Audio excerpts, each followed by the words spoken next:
Bonjour amis africains, bonjour, j'espère que vous portez bien, peu importe la partie du monde dans laquelle vous me regardez. C'est toujours un plaisir pour moi de me retrouver face à vous pour parler football du continent. Parce que vous le savez, on est engagé, l'Afrique est engagée dans la phase qualificative pour le mondial 2026. Et au cours de ce mondial-là, les amis, l'Afrique aura potentiellement 10 représentants. Je dis potentiellement parce que la phase qualificative va donner 9 qualifiés d'office et les meilleurs deuxièmes, je pense les 4 meilleurs deuxièmes vont jouer un mini tournoi au cours duquel celui qui va remporter le mini tournoi va jouer un match de barrage contre un adversaire d'un autre continent pour finalement accéder à la phase finale de la Coupe du Monde. Donc, admettons que l'Afrique ait 10 participants à cette Coupe du Monde-là.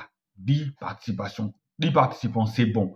C'est 2 fois plus que dans les années passées parce que avant l'Afrique avait 5 participants. Et là, si on se retrouve avec 10 participants, c'est simplement parce que Gianni Infantino a eu l'idée, la bonne ou la mauvaise idée, d'augmenter le nombre de pays participants à la Coupe du Monde. Donc, on se retrouve avec 10 participants. Mais comme toujours, l'Europe se taille la part du lion des équipes qui participent à cette Coupe du Monde. La raison pour laquelle aussi l'Europe a plus de chances de remporter le trophée. Mais qu'à cela ne tienne, je comprends le partage des places est en fonction aussi parce qu'on sait tous que ceux qui tiennent financièrement le football mondial, ceux qui tiennent financièrement la Coupe du Monde, eh bien, ce sont principalement les entreprises européennes. Là n'est pas le débat du jour. Le débat du jour, c'est on se retrouve avec 10 équipes africaines, ou on va se retrouver potentiellement avec 10 équipes africaines.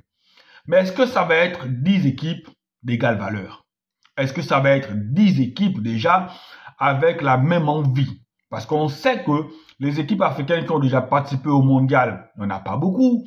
Dans ces équipes, dans ces 10 équipes-là, on aura potentiellement 6 équipes, 6 ou 7 équipes qui auront déjà joué ou participé à une phase finale de Coupe du Monde. On aura peut-être 3 qui n'auront jamais joué une Coupe du Monde. Et je pense que les 3 qui n'auront jamais joué une Coupe du Monde, et la Côte d'Ivoire aussi, parce que la Côte d'Ivoire, pour moi, c'est comme si ils n'avaient jamais participé à la Coupe du Monde. Ce n'est pas une pique aux Ivoiriens, mais c'est la vérité. À chaque fois que la Côte d'Ivoire se qualifie pour le mondial, ça sort au premier tour. Donc pour moi, la Côte d'Ivoire au mondial, ça va être comme si c'était une nouvelle équipe qui arrivait.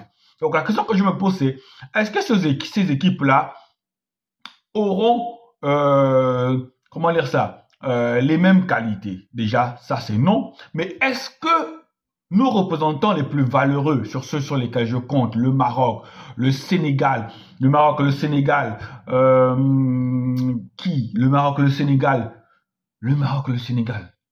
l'Égypte, voilà, le Maroc, le Sénégal, l'Égypte, l'Algérie, voilà, Maroc, Sénégal, Égypte, Algérie. Est-ce que ces équipes-là, Ghana peut-être, est-ce que ces équipes-là, Tunisie, voilà, est-ce que ces équipes-là peuvent remporter cette Coupe du Monde 2026? Parce qu'il est temps, les gars. Il est temps, amis africains, qu'un pays africain puisse remporter la Coupe du Monde. Je pense qu'on a déjà 31 éditions de la Coupe du Monde. Et en 31 éditions, l'Afrique n'a jamais remporté la Coupe du Monde. L'Afrique n'a jamais remporté la Coupe du Monde. On a eu à jouer une demi-finale grâce au Maroc. Mais il est temps que l'Afrique passe le cap. Il est temps que l'Afrique brise le plafond de verre. Parce qu'on ne va pas se demander que c'est parce que l'Europe, en majorité, parce que les pays d'Amérique du Sud qui ont gagné la Coupe du Monde, ils avaient 5 représentants comme l'Afrique. 5 représentants comme l'Afrique. Donc, l'Afrique n'a plus d'excuses. Nos joueurs font les beaux jours des grands championnats en Europe. C'est vrai que par exemple, dans une équipe africaine, le niveau est toujours disparate. On n'a pas une équipe africaine où sur toutes les lignes, le niveau est égal. Non. Dans les équipes africaines, le problème c'est qu'on a peut-être 2-3 joueurs qui sont des superstars, 2-3 joueurs qui évoluent à des très très bons niveaux et après derrière, ils sont accompagnés par des joueurs moyens. Alors que là où tu as, à contrario, en Europe, une équipe qui est au top à toutes les lignes, ça fait la différence. Ça fait la différence.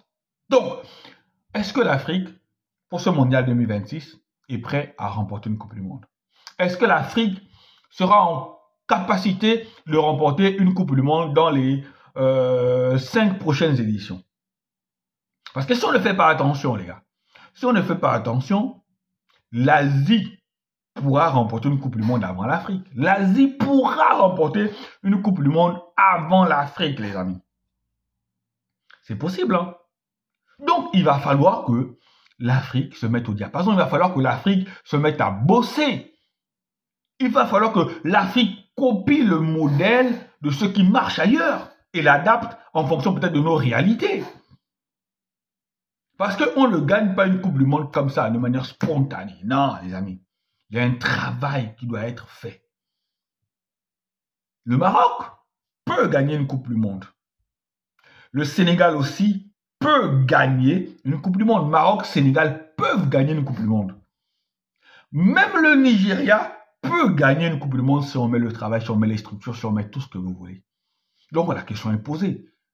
Est-ce que l'Afrique est en capacité de gagner une Coupe du Monde dans les 5 prochaines éditions qui arrivent? À vous de me répondre, chers abonnés, et passez une bonne journée.